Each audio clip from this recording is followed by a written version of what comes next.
Hello everyone. तो हम बात करेंगे आज किसकी? मॉडर्न फिजिक्स, आधुनिक भौतिकी की। मॉडर्न फिजिक्स एक कमाल का चैप्टर है, एक कमाल की दुनिया है क्या कि इसके अंदर बात होगी किसकी? प्रकाश की। मॉडर्न फिजिक्स के बारे में अगर मैं बात करूं, जिसको हम बोलते हैं आधुनिक भौतिकी, ये बहुत पुरानी बातें हैं।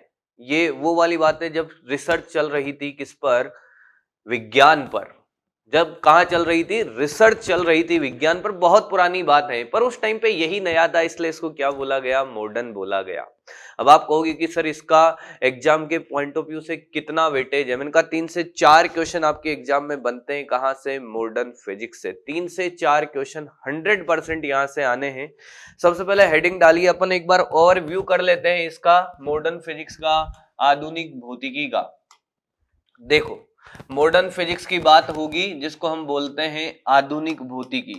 आपके लिए अगर मैं एक बात कहूं कि यार मॉडर्न फिजिक्स में कौन कौन से चैप्टर आते हैं, तो उनके बारे में हम बात करेंगे। देखो, आधुनिक भौतिकी, सबसे पहले बात होगी किसकी? आधुनिक भौतिकी में हमें क्या क्या पढ़ना होगा, क्या कहानी है। मैंने कहा मॉडर्न सिर्फ नाम है, मॉडर्न वॉडर्न कुछ नहीं है। ये बहुत पुरानी बातें हैं, बहुत सालों पहले की बातें हैं, और विज्ञान की ये वह शाखा है जिसमें आज भी रिसर्च चल रहा है। यही है वो, ठीक है। तो सबसे पहले बात करें कि कितने क्वेश्चन बनते हैं सर यहां से। मैंने कहा 3 से 4 क्वेश्चन यहां से आने की प्रोबेबिलिटी होती है हर साल। 3 से 4 क्वेश्चन यहां से आते ही आते हैं। मतलब आपकी रैंक को ये लाखों में ऊपर नीचे कर सकती है मॉडर्न फिजिक्स। और बड़ी आसान है और बहुत शानदार तरीके से आपको चीजें याद करवा दी जाएगी। सबसे पहले मैं अगर बात करूं कि मॉडर्न फिजिक्स में देखो क्या पढ़ाया जाता है, प्रकाश विद्युत प्रभाव के बारे में बात होगी। फोटो इलेक्ट्रिक इफेक्ट, प्रकाश विद्युत प्रभाव। देखते चलो, पहले एक बार ओवरव्यू कर लेते हैं क्या क्या होगा। प्रकाश विद्युत प्रभाव है, विकिरण दाब है बेटा, विकिरण दाब है, और साथ में इसके आता है क्या? प्रकाश विद्युत प्रभाव, विकिरण दाब और मेटर वेव, जिनको बोलते हैं द्रव्य तरंगे। द्रव्य तरंगे, यहां से 1 से 2 क्वेश्चन आने की प्रायिकता है। 1 से 2 क्वेश्चन सिर्फ और सिर्फ इस वाले टॉपिक से। अच्छा, और क्या बात होगी सर? मैंने कहा और बात होगी, देखो क्या, प्रकाश विद्युत प्रभाव के बाद देखिए आप, फिर पढ़ाया जाता है परमाणु, जो आप पढ़ के आए हो यार। क्या बात कर रहे हो सर? मैंने कहा ये वाला टॉपिक तो आप पढ़ के आए हो। क्या? ये वाला टॉपिक तो आप पढ़ के आए हो, परमाणु, नाभिक। अरे वाह सर, परमाणु, नाभिक। परमाणु में ही आपको पढ़ाया जाता है जो है एक्सरे। कमाल की बात। और मान के चलिए कि एक्सरे और परमाणुओं की टक्कर, परमाणु में टक्कर और प्रतिक्षेप वेग। ओहो, परमाणु का प्रतिक्षेप वेग, ये जो टॉपिक बोल रहा हूं ना, ये टॉपिक इसलिए अलग लिखे हैं परमाणु के अंदर। 1, 2 और 3 टॉपिक है। तीनों टॉपिक में से एक क्वेश्चन आएगा ही आएगा। मतलब एक क्वेश्चन यहां से बनता है सर। मैंने कहा फिर बात करें नाभिक की, तो नाभिक में सबसे ज्यादा इंपॉर्टेंट है रेडियो सक्रियता। रेडियो सक्रियता, और यहां से भी एक क्वेश्चन 100% सक्रियता है भाई। ये क्या है? रेडियो सक्रियता। एक क्वेश्चन यहां से बनता है। तो मान के चलिए कि 3 से 4 क्वेश्चन है। और भी फिर आप कहो कि सर सॉरी, अर्धचालक होता है सर एक। मैंने कहा होता तो है अर्धचालक यार। अर्धचालक को वैसे अपन आधुनिक भौतिकी में ना पढ़ के अलग से ही पढ़ेंगे, पर मैंने लिख दिया, इतने सारे चैप्टर हैं। मतलब मान के चलिए कि ये सारे होने के बाद अब आपके सिर्फ 2 या 3 चैप्टर बचेंगे। फिर कौन कौन सा? मैंने कहा रे और वेव ऑप्टिक्स, और एक और बचेगा EMW, शायद इलेक्ट्रोमैग्नेटिक वेव। अरे विद्युत चुंबकीय तरंग भाई, हाँ सर। तो कमाल की बातें हैं आधुनिक भौतिकी के अंदर। ये सारी चीजें अपन पढ़ने वाले हैं। फोटो इलेक्ट्रिक इफेक्ट, विकिरण दाब, द्रव्य तरंगे, परमाणु, एक्सरे, परमाणु में टक्कर, प्रतिक्षेप वेग, नाभिक, रेडियो सक्रियता, अर्धचालक भी इसी की कहानी है। तब मान के चलिए कि क्यों बोला था कि 3 से 4 क्वेश्चन आते हैं, इतने सारे टॉपिक हैं, और अगर आप ये करके जाते हो, क्या अगर ये भी करके जाते हो तो आपकी रैंक लाखों में ऊपर नीचे होगी, हजारों की बात नहीं कर रहा, लाखों में आपकी रैंक को किसका सकता है ये वाला कहानी। इसलिए इसको बोलते हैं मॉडर्न फिजिक्स। इसलिए नहीं बोलते मॉडर्न फिजिक्स की रैंक को ऊपर नीचे कर सकती है, अरे उस टाइम बहुत पुरानी बात है और उस टाइम पे यही नया था, इसलिए इसको आधुनिक भौतिकी बोलते हैं। सर बात तो समझ आ गई हमें कि यार ये चीजें इंपोर्टेंस क्या है, ये समझ आई अभी तो। मैंने कहा अब बात ये समझ में आएगी कि यार आधुनिक भौतिकी क्या है, किस बात का अध्ययन है, किस पे चर्चा होगी सर।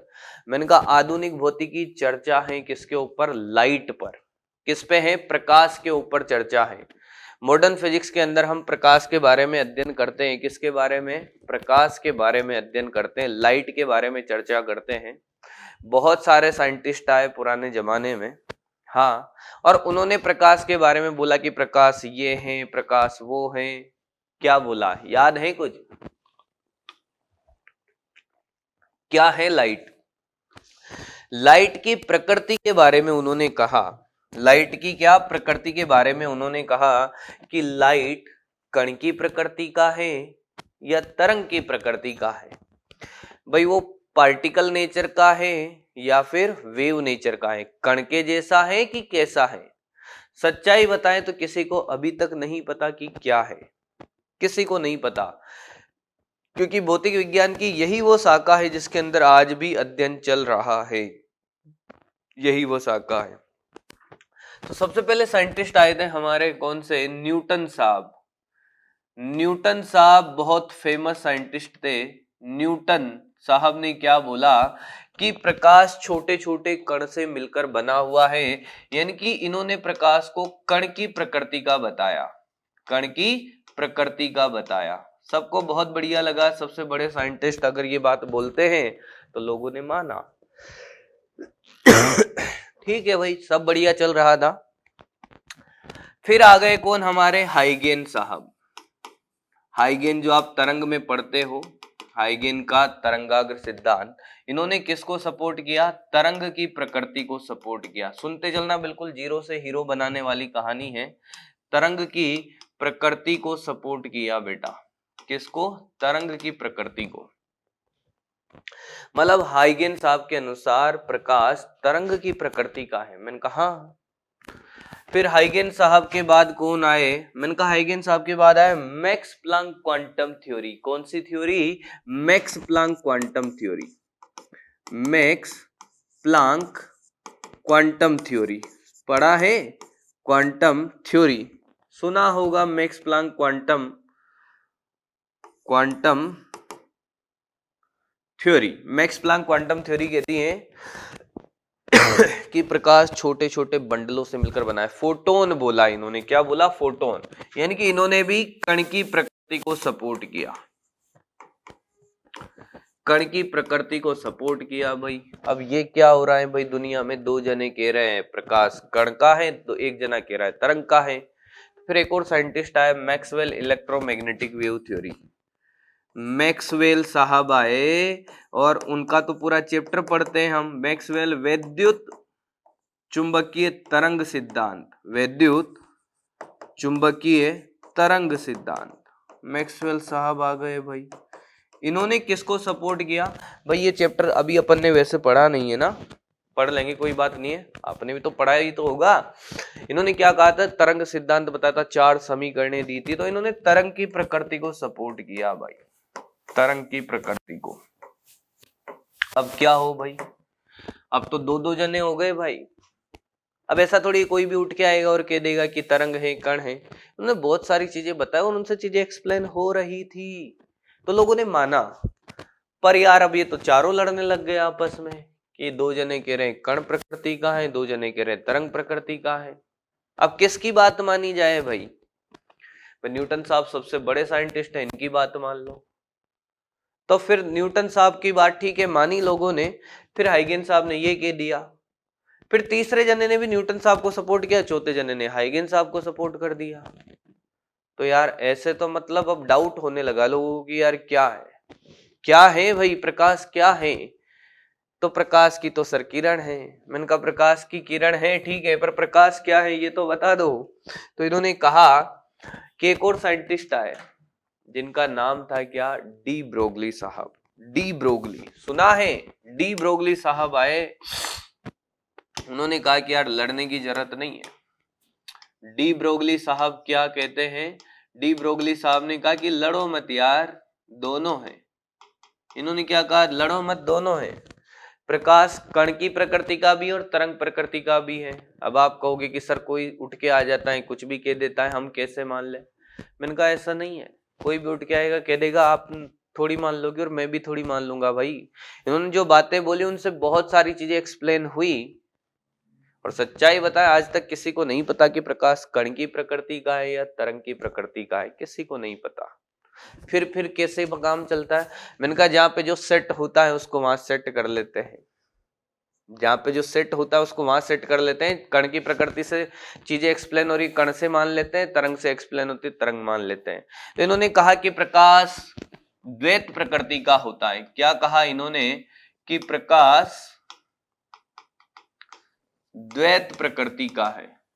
द्वैत प्रकृति, द्वैत मतलब दो प्रकृति का है, कण का भी है और तरंग का भी है। कैसे कहा इन्होंने?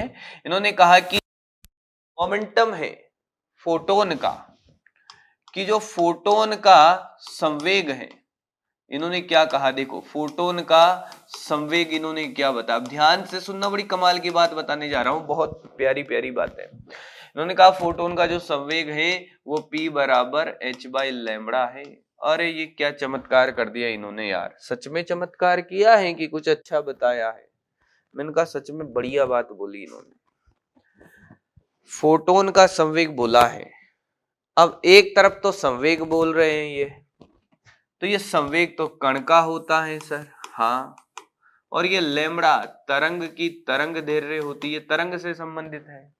इन्होंने कैसे फोटोन को यानी कि कण को तरंग से संबंधित कर दिया। देखो संवेग किसके पास होता है? कण के पास, और लैम्बडा किसके पास होता है? तरंग के पास।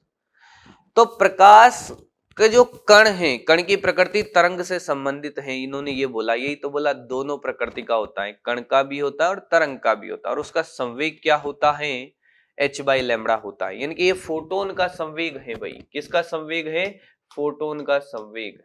हाँ, अब फोटोन के बारे में कुछ छोटी छोटी बातें आपको जाननी पड़ेगी। क्या? कि आपसे अगर कोई कहे कि फोटोन का द्रव्यमान कितना है, फोटोन का द्रव्यमान कितना है भाई? हाँ, फोटोन का द्रव्यमान। अब आप बताओ फोटोन का द्रव्यमान क्या होगा? मैंने कहा कोई चर्चा नहीं है फोटोन के द्रव्यमान पर, कोई चर्चा नहीं है, नहीं पता। फोटोन का कोई द्रव्यमान नहीं होता। सर होता तो है, जब वो रुका होता है तब जीरो मानते हैं। हाँ, मैंने कहा रुका हुआ फोटोन है, रुका हुआ फोटोन है, तो उसके रुके हुए फोटोन के द्रव्यमान पे जो चर्चा है उसको जीरो मानते हैं, पर जब ये चलता है तो उस पर कोई चर्चा नहीं है, कोई चर्चा नहीं है। यानी कि फोटोन का द्रव्यमान हमें नहीं पता है, ठीक है। रुके हुए फोटोन का द्रव्यमान जीरो मानते हैं, पर फोटोन चलता है तो उसके द्रव्यमान पे कोई चर्चा नहीं है। अब यहाँ पे P बराबर mv मत लिख देना, P बराबर क्या? mv मत लिख देना। mv लिख के अगर आप h/λ करते हो और ये मास ऑफ फोटोन निकालते हो तो ये गलत लिख लेना, इसको, ये गलत है अगर ऐसा करते हो तो। सर होता तो है किताबों में, निकालते तो है इस फॉर्मूले से। मैंने कहा हाँ आप सही बोले हो। डी ब्रोगली की जो द्रव्य तरंगे हैं उनके लिए जो फोटोन का द्रव्यमान, द्रव्य तरंगों के लिए डी ब्रोगली की परिकल्पना अलग है, फोटोन के लिए अलग है। डी ब्रोगली के लिए वहां पे mv लिख सकते हो। वो कण की द्रव्य तरंगे है, जब कोई कण चलता है तो वो अपनी क्या करता है? ऊर्जा छोड़ता है, वो उसकी तरंग दैर्घ्य होती है वो कण की, कोई भी कण चलता है तो। यहाँ पे नहीं है भाई, यहाँ पे P फोटोन है, द्रव्यमान नहीं होता, यहाँ नहीं लिख सकते। द्रव्य तरंगे अलग चीज है, उसको और इसको मिक्स मत करना। दूसरी बात, फोटोन का आवेश कितना होता है? मैंने कहा निरावेशित होता है। कैसे? मैंने कहा जब इसको वैद्युत क्षेत्र और चुंबकीय क्षेत्र में छोड़ा जाता है तो ये बिना विक्षेपित हुए सीधा निकल जाता है। क्या? फोटोन ई व बी में, ई क्या है? वैद्युत क्षेत्र, बी क्या है? चुंबकीय क्षेत्र। बिना विक्षेपित हुए, बिना विक्षेपित हुए सीधा निकल जाता है, सीधा निकलता है, एकदम निकलने की जाता है। मतलब कैसा है? निरावेशित है। अरे कैसा है? निरावेशित है। ठीक है सर, सीधा निकल गया, निरावेशित है, बहुत बढ़िया, बहुत मजा आया, वाह वाह। मैंने कहा डी ब्रोगली साहब ने क्या बोल दिया ये कि यार फोटोन है और उस फोटोन का जो मोमेंटम है, जो फोटोन है उसका, देखो इसको कॉपी करो एक बार। तो देखो ये कॉपी होने के बाद क्या कहानी हमने सीखी कि यार फोटोन इलेक्ट्रिक फील्ड और मैग्नेटिक फील्ड में बिना विक्षेपित होते निकल जाता है। ठीक है भाई, मतलब निरावेशित है। द्रव्यमान हमें नहीं पता भाई, ना उसके बारे में हमें कोई जानकारी है। रेस्ट मास यानी कि जब अगर रुका हुआ फोटोन होता तो उसका द्रव्यमान 0 मानते हैं। ठीक है सर, मैंने कहा अब बात होगी क्या कि अगर मैं आपसे ये कहूं कि एक फोटोन की एनर्जी के बारे में क्या चर्चा करोगे आप? क्या? बहुत छोटी छोटी और प्यारी प्यारी बातें कि एक फोटोन की एनर्जी के बारे में क्या कहोगे? एक फोटोन की ऊर्जा, इसके बारे में क्या चर्चा करना चाहोगे भाई कि एक फोटोन की ऊर्जा क्या होगी? कौन बताएगा? देखो सर, एक फोटोन की ऊर्जा होगी hc/लैम्ब्डा या hf, फ्रीक्वेंसी इंटू प्लांक नियतांक। मैंने कहा h का मान 6.62 इंटू 10⁻⁻34 जूल सेकेंड सर, बहुत बढ़िया, ये प्लांक नियतांक है भाई। हाँ सर, अब एक प्यारा सा क्वेश्चन छोटा सा, मैंने कहा जब फोटोन एक माध्यम से दूसरे माध्यम में जाता है, यानी कि प्रकाश जब एक माध्यम से दूसरे माध्यम में जाता है तो उसकी ऊर्जा बदलेगी कि वही रहेगी? E1 E2 ऊर्जा के बारे में क्या कहोगे? ये माध्यम 1 है, बहुत छोटी छोटी बातें, बहुत प्यारी प्यारी बातें जो अपन कर रहे हैं। माध्यम 1 और ये बेटा माध्यम 2, माध्यम 1 और माध्यम 2 सर, माध्यम 2। जब फोटोन एक माध्यम से दूसरे माध्यम में जाएगा तो क्या बदलाव होगा भाई? माध्यम 1 से माध्यम 2 में जाएगा तो क्या ऊर्जा बदलेगी? नहीं। आप कहोगे कि सर तरंग दैर्घ्य बदलेगी, वेग बदलेगा, पर आवर्ती नहीं बदलती भाई, आवर्ती नहीं बदलेगी तो ऊर्जा समान रहेगी, ई समान रहेगा, सेम रहेगा, यानी कि E1 बराबर E2। ई समान क्योंकि आवर्ती समान है बेटा। आवर्ती कैसे समान है सर? मैंने कहा आवर्ती होती है एक सेकंड में बोले गए कंपन, एक सेकंड में कंपनों की संख्या होती है, नंबर ऑफ ऑसिलेशन इन पर सेकंड। मान लो कि मैं बोल रहा हूं, अब मान लो जो स्रोत है वो, मैं बोल रहा हूं मैं स्रोत हूं, अब मैं एक सेकंड में 10 दोलन करता हूं बोलने के लिए। हाँ, स्रोत एक सेकंड में 10 दोलन करता है। अब ऊर्जा एक माध्यम से पानी में जाए, हवा में जाए, कहीं जाए, वो तो 10 दोलन ही करेगा ना। हाँ, तो आवर्ती नियत रहती है, वो स्रोत पे डिपेंड करती है, माध्यम पे निर्भर नहीं करती, तो ऊर्जा भी नियत रहेगी। क्लियर है? हाँ सर। मतलब सर बात ऐसी है कि फोटोन की जो ऊर्जा है वो आपने बताई हमें hc/लैम्ब्डा है। मैंने कहा अब यार इस पे चर्चा करते हैं कुछ कि यार ये hc/ जो लैम्ब्डा है सर, यहाँ h का मान रखो सर आप। मैंने कहा देखो 10⁻⁻34 3 इंटू 10⁸ अपॉन में मैंने कहा लैम्ब्डा, और ये जूल में आंसर है भाई। हाँ सर, अब हम तो आंसर सर चाहते हैं इलेक्ट्रॉन वोल्ट में, क्योंकि इलेक्ट्रॉन वोल्ट पे बहुत चर्चा होती है भाई। किस पे चर्चा होती है? इलेक्ट्रॉन वोल्ट पे। तो इलेक्ट्रॉन वोल्ट में आंसर कैसे आएगा? मैंने कहा यार ये इलेक्ट्रॉन वोल्ट किसकी इकाई है? मैंने कहा इलेक्ट्रॉन वोल्ट है ऊर्जा की इकाई। भरे W बराबर QV सुना है, वही है ये W बराबर QV। एक इलेक्ट्रॉन वोल्ट मतलब 1.6 इंटू 10 की पावर माइनस 19 जूल होता है। कि अगर एक इलेक्ट्रॉन को 1 वोल्ट विभव से आप त्वरित करो, मतलब 1 वोल्ट विभव में आप ले जाओ, तो कार्य कितना होगा? 1 इलेक्ट्रॉन वोल्ट होगा। तो अगर आप इस जूल को कन्वर्ट करना चाहते हो तो आप डिवाइड करो भाई, 6.62 इंटू 10 की पावर माइनस 34 इंटू 3 इंटू 10 की पावर 8 अपॉन 1.6 इंटू 10 की पावर माइनस 19 और ये लैम्बडा। तो ये आ गया बेटा इलेक्ट्रॉन वोल्ट में, है ना भाई? हाँ सर, कोई दिक्कत नहीं। जब आप इसको सब कुछ कैलकुलेटर से सोल्व करोगे तो आपको पूरी कहानी ये याद नहीं रखना, आपको ये याद रखना है। देखो क्या मैंने कहा, ये कि जो ऊर्जा है ना ये 12,400 अपॉन लैम्बडा एंगस्ट्रम में और आंसर बेटा इलेक्ट्रॉन वोल्ट में।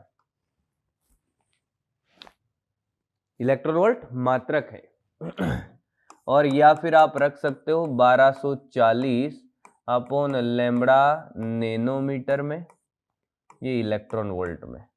अब ये मत कहना किताबों में 1242 है 1245 है, अरे 1240 1242 एक ही बात होती है। हाँ सर। अब देखो आसान कैसे हुआ आपके लिए। मैंने कहा कोई आपसे पूछ ले छोटा सा क्वेश्चन यार।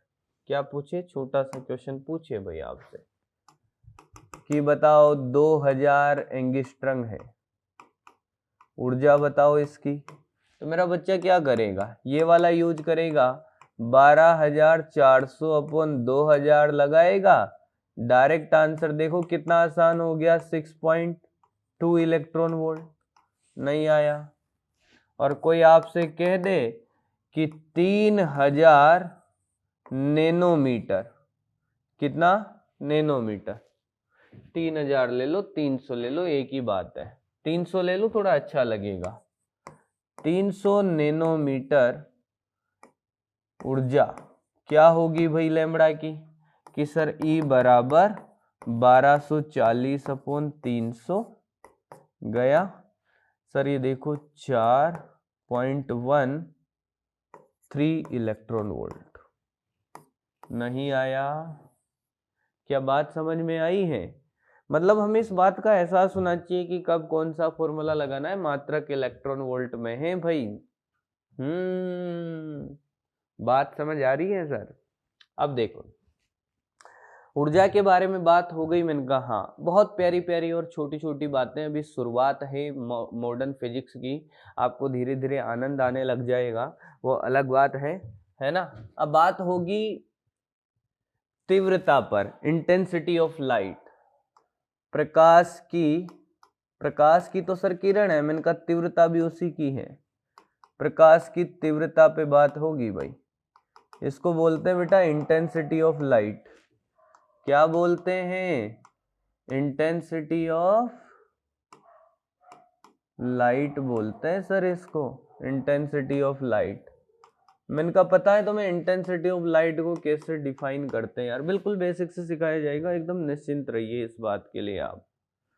इंटेंसिटी ऑफ लाइट क्या होता है सर? मैंने कहा यार इंटेंसिटी ऑफ लाइट को डिफाइन किया गया ऐसे, I बराबर कि एकांक क्षेत्रफल और एकांक समय में कितनी ऊर्जा गिर रही है। मान लो कि ये टेबल है, यहाँ पर कहीं पर यहाँ से ऊर्जा गिरती है नीचे, तो पर सेकंड इस एकांक क्षेत्रफल में कितनी ऊर्जा गिर रही है, इस बात का एहसास कराती है तीव्रता।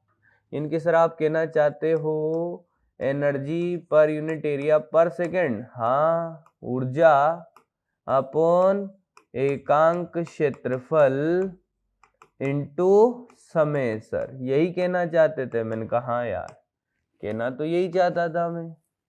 अच्छा सर, और बातें करते हैं सर। मैंने कहा बात करने से पहले क्या ऐसे लिख दूं, P/A लिख दूं क्या यार? वाट पर मीटर स्क्वायर बेटा। अरे एकांक क्षेत्रफल में गिरने वाली शक्ति। हाँ सर। अब देखो बातें कुछ ऐसी हुई यार। मैंने कहा मेरे पास एक गोला है, ये रहा, दूसरा भी गोला है, दो दो गोले हैं भाई मेरे पास। ठीक है सर, दो दो गोले हैं आपके पास। मैंने कहा यहाँ पे मैंने एक पी ऊर्जा का स्रोत लगा दिया। पी ऊर्जा है कि शक्ति है? सर शक्ति है। मैंने कहा एक ही बात है, कुछ भी मान लो यार।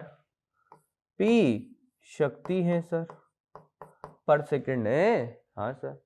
अब इस यहाँ से ऊर्जा निकली ऐसे, यहाँ से ऊर्जा निकली ऐसे, यहाँ से ऐसे, यहाँ से ऐसे, सभी दिशाओं में निकली भाई।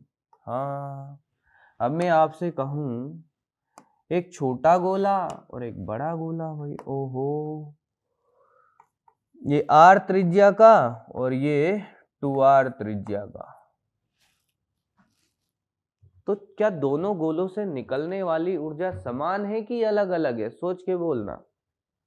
प्रति सेकंड दोनों गोलों से निकलने वाली ऊर्जा समान होगी कि अलग अलग होगी? सोच के बोले। गोले हैं भाई ये। अरे एक बात बताओ, 10 जूल ऊर्जा यहाँ से निकल रही है 1 सेकंड में, तो छोटे गोले से भी 10 जूल ही बाहर जाएगी और बड़े गोले से भी तो 10 जूल ही बाहर जाएगी। समान है सर। क्या है? समान है। तो मैंने कहा छोटे गोले से संबंधित तीव्रता I1, बड़े गोले की I2। I1 क्या लिखेगा मेरा बच्चा? Sir P/4πr²। और I2 क्या लिखोगे? सर P/4π और ये 4r²। सर 2r है ना, इसलिए। ठीक है सर।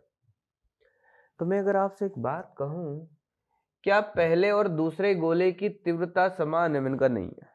पर पहले गोले के इस बिंदु, इस बिंदु, इस बिंदु, इस बिंदु, सभी बिंदुओं पर, सतह पे उपस्थित सभी बिंदुओं पर तीव्रता कितनी है? मैंने कहा I1 है।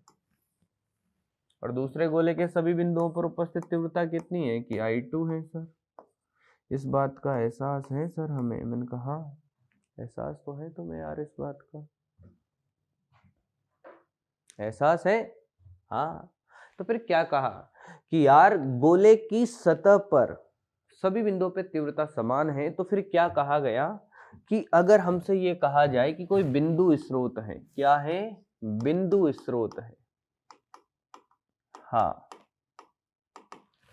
उस बिंदु स्रोत से r दूरी पर, उसकी शक्ति P है, r दूरी पर अगर तीव्रता लिखनी हो तो हम लिखेंगे सर P/4πr²। P/4πr², बिंदु स्रोत के लिए।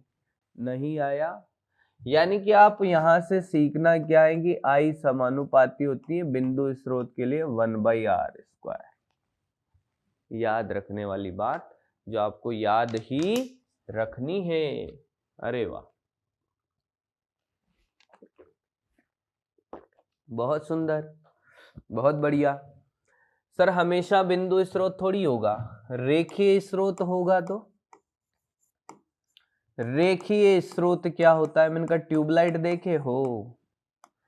ट्यूबलाइट देखी है बेटा कभी जीवन में? कि हाँ सर, जलाते भी हैं। अब ट्यूबलाइट की कहानी ये है भाई, ट्यूबलाइट बेलन होता है। हाँ सर। तो यहां से P ऊर्जा का स्रोत है, इधर गई, इधर गई, इधर गई, इधर गई, इधर गई, जाने किधर किधर गई। तो इस बेलन की सतह पे तीव्रता क्या होगी? मैंने कहा P/ सतह का क्षेत्रफल 2πrl। तो बिंदु स्रोत के लिए, लाइन स्रोत के लिए, रेखीय स्रोत के लिए, अगर कोई रेखीय स्रोत है, हाँ, जिसके सतह के प्रत्येक बिंदु पर अगर ये त्रिज्या r है, लंबाई l है, ध्यान से सुनना, तो ये तीव्रता होगी। हाँ सर। तो यार इससे r दूरी पर एक बिंदु मिल जाए तो इसकी तीव्रता समानुपाती होगी 1/r के। या आप लिख सकते हो I = P/2πrl। बात समझ आई क्या? हाँ, क्लियर है? कोई दिक्कत तो नहीं है इसमें? बहुत आसान आसान सी चीजें सिखा रहा हूं ताकि जब हम चीजें पढ़ें तो हमें आगे वाली चीजें एकदम क्लियर होती चले। बहुत बढ़िया। अब और बात करते हैं भाई, किसकी बात होगी? मैंने कहा देखो, तीव्रता हमने सीखी। हाँ सर। तीव्रता जब हमने सीखी तो अब हम सीखेंगे कि यार ये जो प्रकाश है इसको कण की प्रकृति का बोला, इनके फोटोन है। कैसे? फोटोन। तो अगर हमसे कोई ये पूछ ले कि बात कुछ ऐसी है सर, बड़ी कमाल की बातें हैं भाई, 11 स्टार है ये अगला वाला जो मैं पढ़ा रहा हूँ, 11 स्टार टॉपिक है क्या कि एक ऐसी सतह है सर, ऐसे मैंने कहा ठीक है, ऐसे ऐसे प्रकाश की किरण गिर रही है, मतलब ऐसे फोटोन गिर रहे हैं, कितनी इंटेंसिटी के, कितनी तीव्रता के, आई तीव्रता के ऐसे फोटोन गिर रहे हैं सर सतह पे, और ये क्षेत्रफल ए है, आई तीव्रता और लैम्बडा तरंग दैर्ध्य के। तो प्रति सेकंड गिरने वाले फोटोनों की संख्या बताओ, प्रति सेकंड गिरने वाले फोटोनों की संख्या। अब कौन बताएगा भाई? फोटोनों की संख्या बताओ भाई, ये पूछा है। बड़ी कमाल की बात और छोटी छोटी प्यारी प्यारी।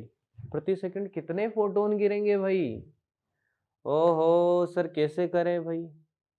मैंने कहा एक फोटोन की ऊर्जा क्या होगी भाई? बताओ बताओ बताओ बताओ बताओ बताओ भाई। सर देखो, एक फोटोन की ऊर्जा, एक फोटोन की ऊर्जा बोलो भाई। सर एक फोटोन की ऊर्जा है hc/λ। हाँ, तो मैंने कहा n फोटोन की ऊर्जा, n फोटोनों की ऊर्जा बोल दो भाई। सर n से मल्टीप्लाई कर दो ना सर। मैंने कहा ये लो n hc/λ। अब जो गिर रहे हैं, जो गिर रहे हैं, सतह पे गिर रहे हैं, अब सतह को फोटोनों से प्यार हो जाता है भाई। क्या हो जाता है? प्यार हो जाता है।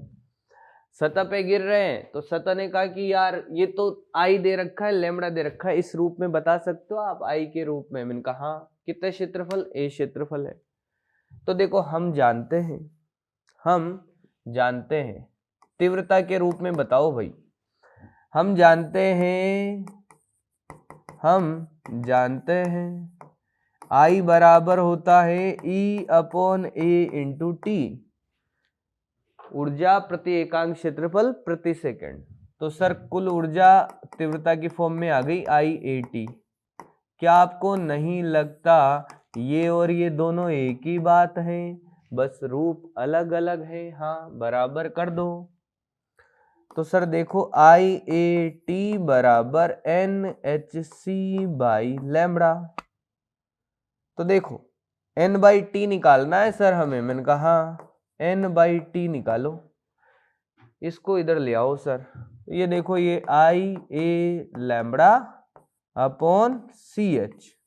ओहो यही थे। मैंने कहा हाँ।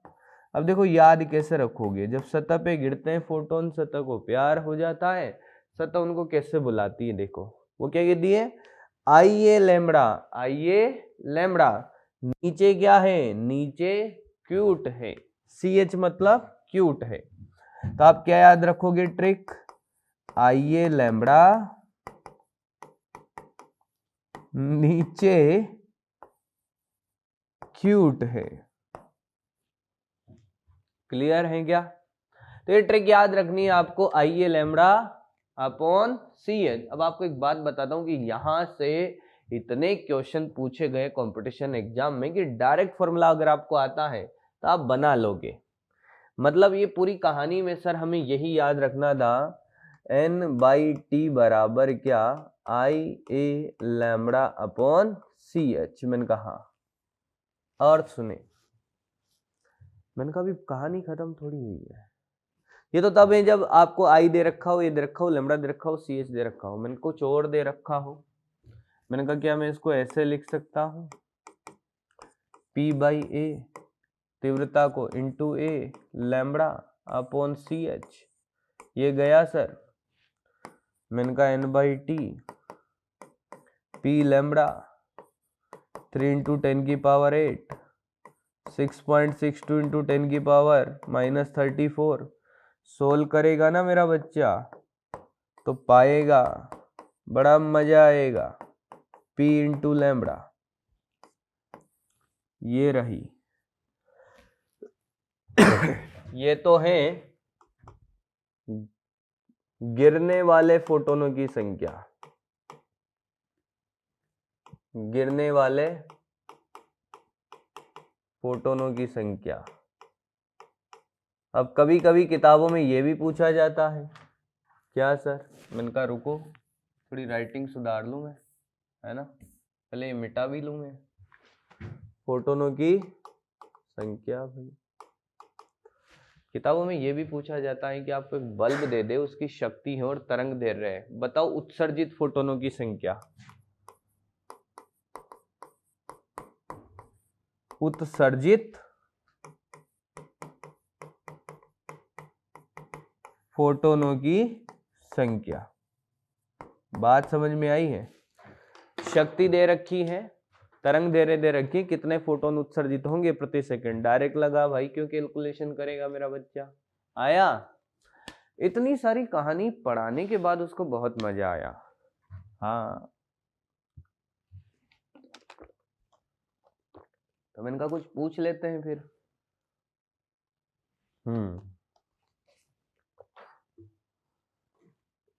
तो मैंने पूछ ही लिया उससे, मैंने बालक से पूछ लिया भाई। क्या पूछा सुने। मैंने कहा यार अभी तक फोटोन ऐसे सीधे गिर रहे थे, बेचारे तिरछे गिरने लग गए ऐसे। ट्रिक रटवाई उसको, अच्छा लगा। आइए लेमड़ा नीचे क्यों उठा है, तो कौन नहीं आएगा, आए भाई। और ऐसे गिरा दिए फोटोन थीटा कोण पर, और ये क्षेत्रफल अभी भी ए, पहले भी ए था। मैंने कहा तीव्रता आई, वेवलेंथ लैम्बडा, n/t बताना है। मतलब वही सर, प्रति सेकंड फोटोनों की संख्या। मैंने कहा बता दो तो मान जाएंगे। बच्चे ने क्या कहा, पहला वाला ऑप्शन वही है, IA लैम्बडा अपॉन CH। क्या कहते हो, क्या चीज है वही है। मैंने कहा होगा कि नहीं होगा? होगा सर। मैंने कहा नहीं होगा। इतनी सारी चीजें सिखाने के बाद भी बच्चे ने कहा कि वही होगा। मैंने कहा नहीं होगा। क्यों सर? मैंने कहा बेटा ये जो A है ना, A जो आप रटते हो, IA लैम्बडा अपॉन CH, हाँ, मैंने कहा इसमें A क्या है? A सतह का क्षेत्रफल नहीं होता, ये बीम का क्षेत्रफल है। देखो इस बीम का क्षेत्रफल इधर है, जबकि सतह का क्षेत्रफल नीचे है। ये A है और ये एंगल थीटा है। हाँ, तो इस A का एक घटक होगा इधर A कोस थीटा। और हमारे फॉर्मूले में जो IA by lambda, IA lambda upon CH है, इसमें A बीम का क्षेत्रफल है, सतह का नहीं है। यहाँ कोस थीटा आएगा, नहीं आया। तो लिखें A बीम का क्षेत्रफल है, सतह का नहीं है। बात समझ में आई? अब आप कहोगे सर पिछले वाले में तो आपने सतह का क्षेत्रफल लिया था। मैंने कहा हाँ, क्योंकि ये और ये दोनों एक थे, दोनों एक थे। आया है? बहुत बढ़िया, बहुत सुंदर। अब देखो यहां तक की कहानी में कोई दिक्कत कैसी भी नहीं। अब देखो और भी बातें यहां पर करवाई जाएगी अभी। मैंने कहा एक और कहानी होती है। क्या? मैंने कहा जब भी किसी सतह पर लाइट गिरती है, बहुत छोटी छोटी और बेसिक बातें ही है, अभी तो शुरुआत है जस्ट, बहुत शुरुआती चीजें हैं। और आप मानोगे नहीं, इस पहले लेक्चर से भी क्वेश्चन आए हैं। ऊर्जा, संवेग, नंबर ऑफ फोटोन, फोटोनों की संख्या आए हैं भाई। हाँ, मैंने कहा जब किसी सतह पे प्रकाश गिरता है तो उसके साथ दो चीजें होती है। क्या होती है? दो चीजें। कुछ भाग उसका, दो नहीं हमेशा तीन होती है। सर अभी तो दो बोल रहे थे। मैंने कहा एक और याद आ गया मेरे को, तीन होती है। कुछ भाग उसका परावर्तित होता है, कुछ अवशोषित होता है, कुछ संचरित हो जाता है। आया ही नहीं। मतलब जब भी कोई प्रकाश आता है, सतह पर गिरता है, डायग्राम थोड़ा सुंदर बनाते हैं। हाँ सर, आया, टकराया, कुछ भाग उसका परावर्तित हो गया, कुछ अवशोषित और कुछ संचरित हो गया। ये आपतित ऊर्जा है, हाँ ये परावर्तित ऊर्जा है, ये अवशोषित ऊर्जा है और ये संचरित ऊर्जा है। ई क्या है? आपतित ऊर्जा। कुछ भाग उसका परावर्तित हो गया, परावर्तित ऊर्जा। ए क्या है? अवशोषित ऊर्जा है।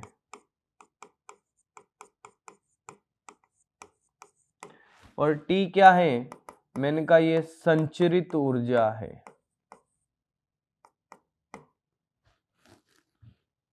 ठीक है सर। तो नई बात क्या बोली? मैंने कहा ऐसा हमेशा होता है, नई बात कुछ नहीं बोली मैंने, ऐसा हमेशा होता है। हाँ, पर यहाँ पे कुछ चीजें डिफाइन करी गई जो आपने 11th में पढ़ी होगी। शक्ति डिफाइन करी गई। अब ये शक्ति वो वाली शक्ति नहीं, कार्य बटा समय, नाम शक्ति है बट कुछ शक्ति जैसा नहीं है। पहली है क्या? परावर्तित शक्ति। पहली क्या? परावर्तित शक्ति। रिफ्लेक्टिंग पावर, छोटे आर से प्रदर्शित करते हैं। क्या होती क्या है? मैंने कहा ये हमें इस बात का एहसास कराती है कि अगर हम 100 जूल शक्ति गिराए तो मान लो 20 जूल परावर्तित हो गई। हाँ, तो 20/100। आपतन शक्ति, आपतित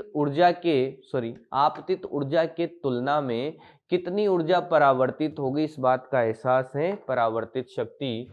यानी कि परावर्तित ऊर्जा आर है और आपतित ऊर्जा ई है। ये है हमारा क्या? छोटा आर। ओ मेरे यार, आया? आया सर। मतलब ये कहानी परावर्तित ऊर्जा अपन आपतित ऊर्जा का अनुपात है। दूसरा क्या है सर? मैंने कहा दूसरा है अवशोषित शक्ति। देखते चलो, सीखते चलो। अवशोषित शक्ति क्या है सर? मैंने कहा इसको छोटे ए से रिप्रेजेंट करते हैं और ये एहसास है कि 40 जूल अवशोषित हुई 100 गिरने पर। तो यानी कि ए अपॉन छोटा ई। ओके, कैपिटल ई बराबर ए इंटू छोटा ई। एहसास है भाई ये तो? हाँ सर। तीसरा ऐसे ही संचरित शक्ति। संचरित शक्ति सर, मैंने कहा छोटा टी। छोटा टी संचरित ऊर्जा अपॉन आपतित ऊर्जा। ओहो, कैपिटल टी बराबर छोटा टी इंटू कैपिटल ई। आया भाई? हाँ। और ऊर्जा संरक्षण तो कहता है कि आएगी, और कौन कौन जाएगी? मैंने कहा आर प्लस ए प्लस ई है कि टी है? टी है सर। मान रखो, छोटा आर कैपिटल ई, छोटा ए कैपिटल ई, छोटा टी कैपिटल ई। कट गया सर? तो मैंने कहा R plus A plus T बराबर 1 है। ओहो, मतलब सर आप कहना चाहते हो परावर्तित शक्ति, अवशोषित शक्ति और संचरित शक्ति तीनों का योग 1 होता है? मैंने कहा यस, यही बात है। परावर्तित शक्ति, अवशोषित शक्ति, संचरित शक्ति तीनों का योग 1 है भाई। क्या है? 1 है। अब हमारे काम की कहानी क्या है? मैंने कहा हमारे लिए प्रकाश विद्युत प्रभाव में हमारे लिए T0 होता है। हम ऐसा मानते हैं कि कोई ट्रांसमिशन नहीं हुआ है। हमारे लिए यहाँ पर T का खेल चलता है किसमें? T का खेल चलता है बेटा 11th के अंदर उष्मा में। यहाँ पर हमारे लिए T0 है, R प्लस ए बराबर 1 है। आप ट्रिक याद रख सकते हो, रानी, अनीता, टीना तीनों एक हैं, R A T बराबर 1, और हमारे लिए तो रानी और अनीता ही एक हैं भाई यहाँ पर। ठीक है, बहुत बढ़िया। ठीक है, ओके। अब देखो, अब क्या बात होगी? मैंने कहा अब बात होगी किसकी? मैंने कहा आपसे कोई पूछे, देखो अभी भी बहुत छोटी छोटी बातों पे ही हम अध्ययन कर रहे हैं। दाब सुना है? दाब। देखो आपको बहुत बेहतरीन बातें सिखाई हैं और बिल्कुल बेसिक नॉलेज दी है इस वाले लेक्चर में। दाब सुना है तुम लोगों ने? दाब। ये दाब क्या होता है? दाब होता है सर, दाब के बारे में कोई चर्चा करे तो बल बटा क्षेत्रफल। पक्का सोच लो, ये बहुत बेसिक नॉलेज है फिजिक्स की। मैंने कहता इस चैप्टर में के लिए पढ़ा रहा हूं। दाब पूरी फिजिक्स के लिए जनरल बातें हैं, तीव्रता पूरी फिजिक्स में जनरल बात थी। हाँ, बहुत सारी छोटी छोटी जनरल बातें अपन ने सीखी है, तो दाब भी जनरल बातों में है। आपने कहा बल बटा क्षेत्रफल होता है, मुझे बहुत अच्छा लगा। मैंने कहा मेरे बच्चों को आता है, तो मैंने कहा एक देखो चीज ऐसे इधर यहाँ, मैंने कहा ऐसे बल आता है, क्षेत्रफल ए है, दाब बता दे बेटा कि सर F बाई ए। मैंने कहा बल अब ऐसे हो गया थीटा कोण पर, अब बता दे बेटा कि सर बल का ये वाला घटक होगा F कोस थीटा, यही दाब लगाएगा, ये वाला नहीं लगाएगा सर, यानी कि F कोस थीटा बाई ए। मैंने कहा अब क्या सर? मैंने कहा कोण अब ये थीटा, तो ये F है, तो मैंने कहा ये हो गया F sine theta, F sine theta upon A. ये तो सर आपने तो 3 फॉर्मूले बना दिए दाब के। मैंने कहा हाँ यार, तो आप कौन सा याद रखोगे? सर हम एक ही याद रखेंगे, क्या कि सर जो लंबवत बल है ना वही दाब लगा रहा है, तो हमें लंबवत बल बटा क्षेत्रफल याद होना चाहिए, सिंपल सी बात। हाँ, और आपको बल का खेल भी बता दूं, बल कहां से लाएंगे? मैंने कहा बल के लिए न्यूटन साहब के नियम के पास जाएंगे, dp बाई dt, संवेग में परिवर्तन की दर। क्या मैं इसको ऐसे लिख सकता हूं? हाँ सर। और अगर 1 सेकंड की बात कर लूं, 1 सेकंड, तो जो बल है वो डायरेक्ट dp के बराबर हो जाएगा, यानी कि t बराबर 1 सेकंड में बल बराबर आप डायरेक्ट संवेग में परिवर्तन लिख सकते हो, संवेग में परिवर्तन। और आपको इस बात का भी एहसास होना चाहिए कि सर, मैंने कहा बोलो, सदिश राशि है, सिर्फ परिमाण के साथ डील होगी, माइनस तो दिशा बताएगा। क्या बात समझ में आई है? पक्का? चलो कॉपी करो इसको। हो गया वही है, क्लियर है? तो बढ़े आगे अपन। अब देखो, जिसका तुम्हें था इंतजार वो घड़ी आ गई है। हम बात करने वाले हैं किसकी? विकिरण दाब की, जहां से क्वेश्चन आता है। ऐसा नहीं आपको एक फॉर्मूला पढ़ा के बता दिया जाएगा कि ठीक है यार हो गया, चलो भाई निकलो हो गया काम ना। हेडिंग डाले विकिरण दाब, हर पहलू पर चर्चा होगी, हर तरह की कहानी पे चर्चा होगी विकिरण दाब की। किसकी? विकिरण दाब की। देखो ये विकिरण दाब क्या होता है ये बताएं सर। मैंने कहा एक बात बताइए, कि आपने कभी सोचा है कि जो लाइट आती है, टॉर्च आती है, टॉर्च जलाए और एक बहुत पतली सी पन्नी ले ले अपन, बहुत पतली हल्की पन्नी, और उसको ऐसे रख के नीचे से टॉर्च जलाओ, क्या उस पतली पन्नी को ये टॉर्च हवा में लटका सकती है? हाँ। कैसे? मैंने कहा इस टॉर्च से क्या निकल रही है? विकिरण निकल रही है, वो विकिरण उस पर बल लगाएगी और बल लगाने की वजह से उसके mg को वो क्या कर लेगी? संतुलित कर लेगी। बड़ी कमाल की बातें होती हैं। मतलब सर ये विकिरण क्या लगाएगा उस पे? मैंने कहा दाब लगाएगी। विकिरण क्या लगाएगी? दाब लगाएगी, उसी की चर्चा है। हाँ, इसी को कहते हैं विकिरण दाब। सर ये खेल कैसा होगा? मैंने कहा आपने वो बॉल की टक्कर देखी दीवार से? हाँ, एक बॉल लेते हैं, इसे दीवार पे सीधा मारते हैं, वापस आती है। हाँ, तो जो बॉल है दीवार पे बल लगाएगी और वो बल किसके बराबर होगा? संवेग में परिवर्तन के बराबर। और संवेग में परिवर्तन को अगर क्षेत्रफल से भाग दे दे तो दाब आ जाता है। मैंने कहा बस यही कहानी है। बॉल को अगर सीधा मारेंगे तो सीधा आएगी और किसी थीटा कोण पे मारोगे तो थीटा कोण पे आएगी, क्योंकि आपतन कोण और परावर्तन कोण क्या होते हैं, बराबर होते हैं सर। तो मैंने कहा सबसे पहले हम बात करेंगे कि हम बात कर रहे हैं कि हम सीधी विकिरण गिराते हैं सतह पर, फिर तिरछी भी गिराएंगे, और ऐसी भी बातें होगी कि सर जो सतह है वो पूरी तरह से परावर्तक सतह है कि कुछ अवशोषित करती है। मैंने कहा हाँ, ये भी खेल है। तो सबसे पहला केस शानदार सा केस कि R बराबर क्या है बेटा, R बराबर क्या है, R है, R बराबर 1 ले लो ना यार। हाँ सर यही लेते हैं सर, R बराबर 1। मैंने कहा A बराबर 0 है तो क्या R बराबर 1 आएगा, क्योंकि R प्लस A बराबर 1 है। यानी कि कोई भी फोटोन अवशोषित नहीं होते, सारे परावर्तक हो जाते हैं। इनकी पूर्ण रूप से परावर्तक सतह है। कैसी है बेटा, पूर्ण रूप से परावर्तक सतह है,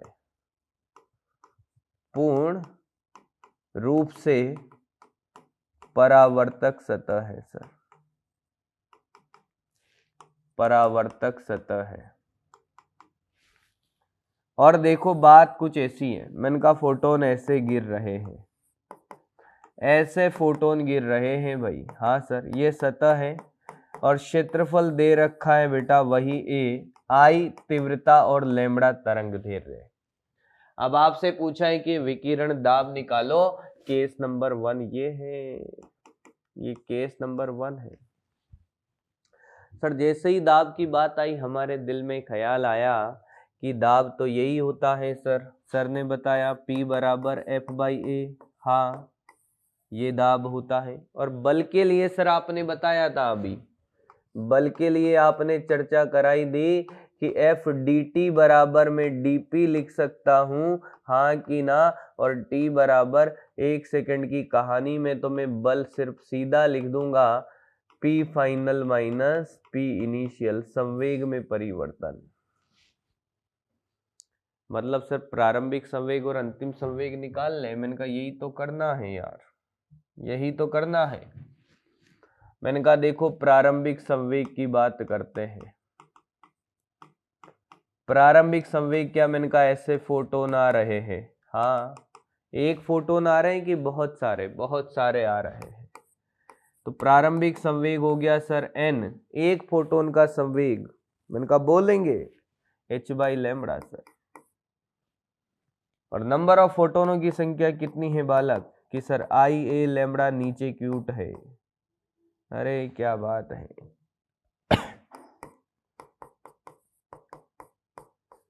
लिखते चलो सर। तो प्रारंभिक संवेग सर Ia/c आया ही नहीं। मैंने कहा जो टकरा के गया तो ऐसे गया P फाइनल। मैंने कहा P फाइनल डायरेक्ट लिख दूं, अरे जितने आ रहे हैं उतने ही तो जा रहे हैं, पूर्ण परावर्तक सतह है। तो अंतिम संवेग सर ये अंतिम है, अंतिम संवेग सर ये लिख दो आप डायरेक्ट Ia/c, आपको चिंता की कोई बात नहीं। और माइनस लगा दो सर, माइनस बता रहा है दिशा को। तो संवेग में परिवर्तन dP बराबर -2 Ia/c आपको दूर दूर तक नहीं चमका है। ये संवेग में परिवर्तन P final minus P initial आया। मैं तो परिमाण की बात करूंगा सर 2 Ia/c। और यही तो बल है, अरे यही बल है, हाँ तो मैंने कहा ये बल भी आ गया। अरे आंसर ही आ गया यार, क्या बात कर रहे हो। मैंने कहा हाँ, कि देखो ये F/A जब आप लिखोगे तो सर ये 2I/c हो जाएगा। और यही तो क्या है, विकिरण दाब है। यानी कि पूर्ण परावर्तक सतह के लिए विकिरण दाब होता है 2I/c। I तीव्रता है और c प्रकाश का वेग है। अरे क्या बात है, तो बड़ा आसान है सर। मैंने कहा हाँ आसान तो है। अब इसी के केस में हम बात करेंगे किसकी, मैंने कहा अब हम बात करेंगे कि सतह अगर पूर्ण रूप से अवशोषित होती,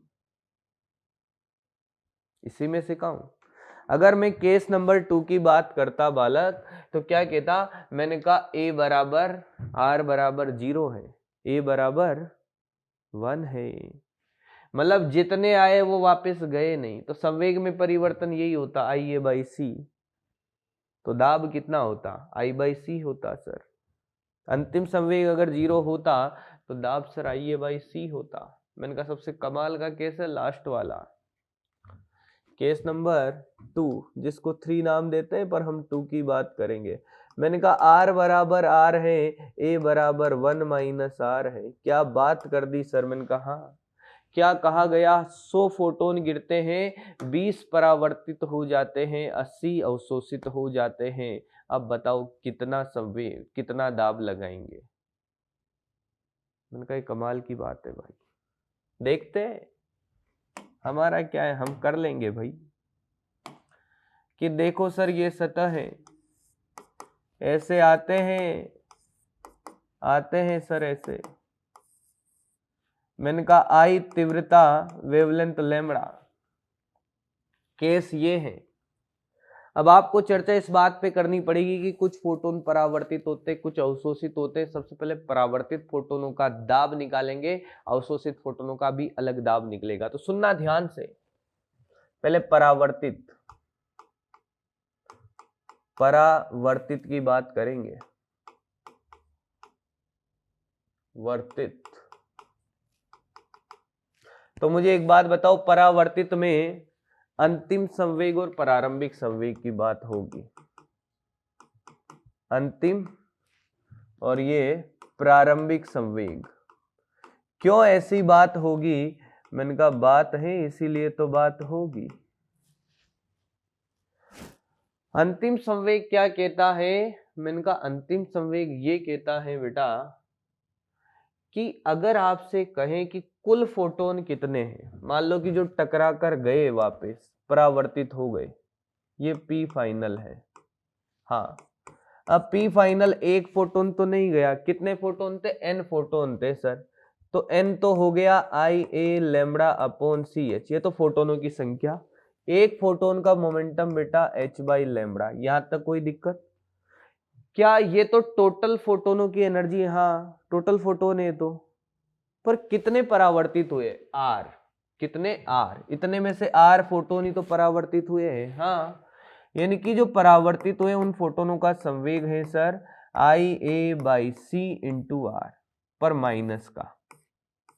हाँ, माइनस क्यों, ऊपर वाली दिशा को माइनस। तो मुझे एक बात बताओ, जो परावर्तित फोटोन है उनका प्रारंभिक संवेग क्या होगा। जो परावर्तित फोटोन है, मान लो कि 20 फोटोन परावर्तित थे, 20 फोटोनों का अंतिम संवेग है, तो प्रारंभिक संवेग भी तो यही होगा। परावर्तित फोटोनों की बात कर रहा हूं। हाँ, तो प्रारंभिक संवेग तो यही होगा भाई, IA/c इंटू R प्लस का। तो परावर्तन के कारण संवेग में परिवर्तन सर 2IA/c इंटू R, अरे minus P final minus P initial, और यही बल है सर। तो दाब आ गया P1 क्या, F/A परावर्तन के कारण 2I/c into R, 2I/c into R। अरे सर ऐसे अवशोषित की भी तो बातें होगी, मैं इनका करने वाला हूं, अवशोषित की भी बातें कर रहा हूं। देखो चिंता बिल्कुल नहीं करनी है अपन को, चिंता के लिए थोड़ी आए हैं। अवशोषित फोटोन, अवशोषित की बात होगी। जो अवशोषित फोटोन है उनका प्रारंभिक संवेग, मैंने कहा कुल कितने थे रे sir, IA lambda upon CH into एक फोटोन h/लैम्बडा। अब इनमें से कितने अवशोषित हुए सर, 1 माइनस R ही तो अवशोषित हुए, और इनका अंतिम संवेग कितना है सर, 0 है वो तो। मैंने कहा प्रारंभिक संवेग IA/c 1 माइनस का R, अंतिम संवेग 0, क्योंकि जो अवशोषित हुए वो परावर्तित नहीं हुए। तो संवेग में परिवर्तन यानी कि बल F2 यही है सर, IA/c 1 माइनस R। तो मैंने कहा P2 सर F2/A यानी कि I/c 1 माइनस R। ये P2 आ गया सर। प्रारंभिक दाब आ गया P1 किसके कारण? परावर्तित फोटोनों के कारण दाब। P2 किसके कारण? अवशोषित फोटोनों का दाब। तो कुल दाब कितना? जोड़ दो सर। कुल दाब P1 प्लस का P2 2IA/C इंटू आर। अरे IA क्यों ले रहे हो sir? 2I/C into R, I/C into 1 minus का आर। ओहो, ये तो प्यारा सा आया है। मैंने कहा हाँ, I/C 1 प्लस का आर, I/C 1 प्लस का आर। क्या बात क्लियर है? हाँ। अब आर का मान कुछ भी दे रखा हो, मान रखो, आंसर निकालो। अब आपको कि ए के रूप में, मैंने कहा ए के रूप में निकाल ले भाई। आर प्लस ए बराबर 1 है तो आर बराबर 1 माइनस ए कर दे भाई, यहाँ रख दे। I/C 1 प्लस 1 माइनस ए। ओ हो, ऐसा है? मन का ऐसा ही है, ये अवशोषित शक्ति के रूप में। क्या कहानी समझ आई है? थोड़ी कमाल की बातें सीखी आज के लेक्चर में, बिल्कुल बेसिक बातें अपन ने सीखी है। मिलते हैं फिर अगले लेक्चर के अंदर। Thank you.